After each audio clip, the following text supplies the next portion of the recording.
Hello friends, welcome to my channel. तो दोस्तों, आज की वीडियो में हम बात करने वाले हैं सुभाष चंद्र बोस जी के बारे में। तो चलिए करते हैं अपनी वीडियो को स्टार्ट। देखिए, सुभाष चंद्र बोस यानी नेताजी सुभाष चंद्र बोस जी भारत के स्वतंत्रता संग्राम के सबसे प्रभावशाली और कैरिस्मेटिक लीडर्स में से एक थे। उनकी सोच, लीडरशिप और राष्ट्रभक्ति ने भारत की आज़ादी की लड़ाई में एक नया मोड़ लिया। तो इस व्याख्यान में हम उनके लाइफ, उनके थॉट्स, उनके स्ट्रगल, रोल और मिस्टीरियस अंतिम घटना को जानने वाले हैं। सबसे पहले हम देखेंगे उनकी लाइफ के बारे में। इनिशियल स्टेज, उनका जो बर्थ है वो 23 जनवरी 1897 में कटक यानी उड़ीसा में हुआ था। पिता जानकीनाथ बोस, उनके पिता का नाम जानकीनाथ बोस, जो कि बहुत ही फेमस लॉयर थे। मदर का नाम प्रभावती देवी, धार्मिक और सरल महिला थी काफ़ी। कुल 14 भाई बहन वो थे, जिनमें सुभाष चंद्र बोस जी 9th पे थे।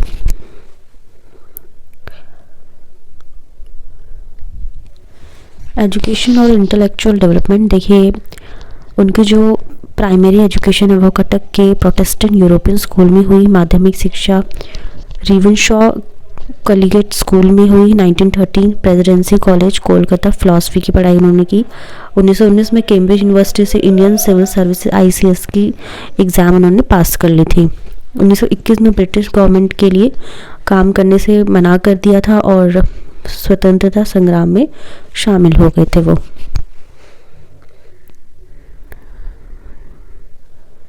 नाउ कांग्रेस में क्या रोल था उनका, वो कैसे उनकी विचारधारा थी, क्या आइडियोलॉजी थी उनकी। 1921 में महात्मा गांधी से प्रभावित होकर इंडियन नेशनल कांग्रेस से वो जुड़े थे।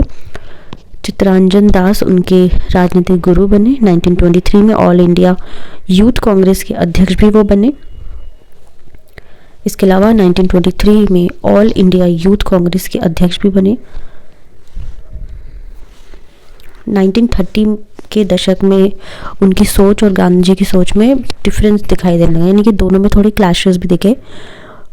कांग्रेस अध्यक्षता और विवाद, 1938 में हरिपुरा अधिवेशन में कांग्रेस के अध्यक्ष चुने गए। 1939 में त्रिपुरी अधिवेशन में पुनः अध्यक्ष बने, लेकिन गांधी जी ने पट्टाभी सीतारमण का समर्थन किया। तो गांधीवादी विचारधारा से मतभेद के कारण कांग्रेस छोड़कर फॉरवर्ड ब्लॉक की स्थापना उन्होंने करी। नाउ आज़ाद हिंद फौज और WW2 के दौरान यानी वर्ल्ड वॉर सेकेंड के दौरान उनके क्या रोल था।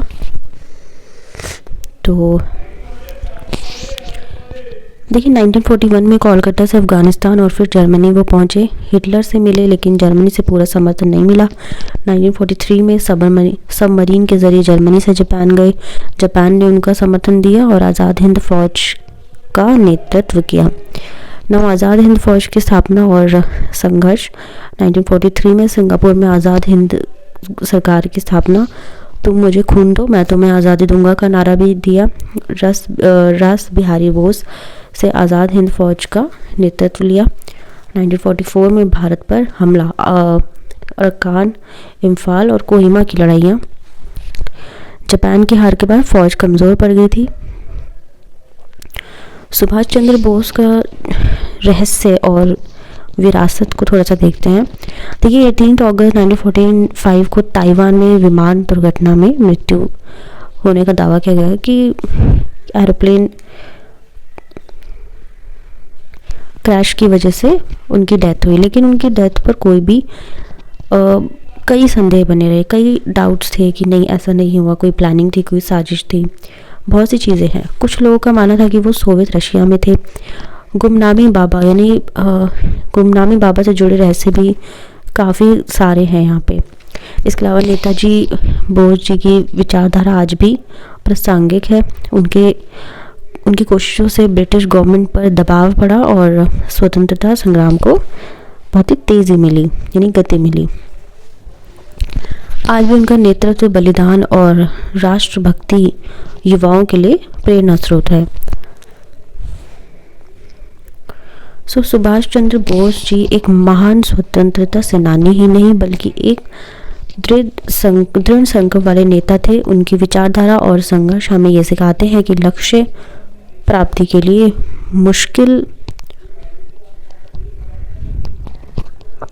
संघर्ष और बलिदान बहुत ज़रूरी होते हैं। उनका सपना था कि भारत एक मजबूत और स्वावलंबी राष्ट्र बने। हमें उनके थॉट्स को अपनाना चाहिए और इंडिया को प्रगति की दिशा में आगे बढ़ाना चाहिए।